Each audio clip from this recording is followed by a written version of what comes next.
উত্তরের জীবনরেখা তিস্তায় নির্ভরশীল এই অঞ্চলের কোটি মানুষ। কিন্তু ভারতের একতরফা পানি প্রত্যাহারের কারণে ধুধু বালুচরে পরিণত হয়েছে এই জনপদ।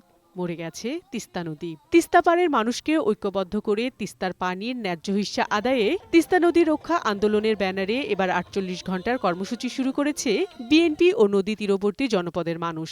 মেগা প্রকল্প বলেন বা মহা পরিকল্পনা বাস্তবায়নের জন্য আমরা তিস্তা পাড়ের মানুষ এখানে লক্ষাধিক মানুষ আমরা আসছি।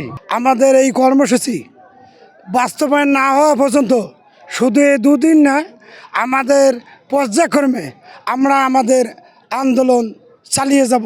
পূর্বঘোষিত এই অবস্থান কর্মসূচিতে যোগ দিতে সকাল থেকেই লাখো মানুষ অবস্থান নিয়েছে উত্তরাঞ্চলের ৫ জেলা লালমনিরহাট, নীলফামারী, রংপুর, কুড়িগ্রাম ও গাইবান্ধায়।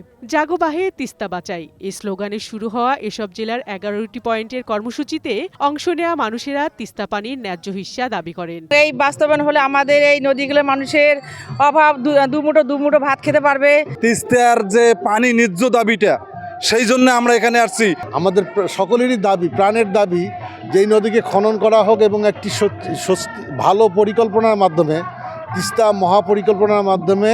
এদিকে তিস্তা নদী রক্ষার আন্দোলন কমিটির প্রধান সমন্বয়কারী আসাদুল হাবিব দুলু বলেন, জনগণকে তিস্তা মহাপরিকল্পনা বাস্তবায়নে সমন্বিতভাবে কাজ করতে হবে। তিস্তা খনন চাচ্ছি, তিস্তা প্রোটেকশন চাচ্ছি, যে তিস্তাকে একটা পরিকল্পনার মাধ্যমে এইটাকে বাস্তবায়ন করা হোক। এদিকে বিকেলে লালমনিরহাটে তিস্তা রেল সেতু সংলগ্ন এলাকায় কর্মসূচির উদ্বোধন করতে এরই মধ্যে সেখানে পৌঁছেছে বিএনপি মহাসচিব মির্জা ফখরুল ইসলাম আলমগীর। বিউটি সমাদ্দার, বৈশাখী সংবাদ।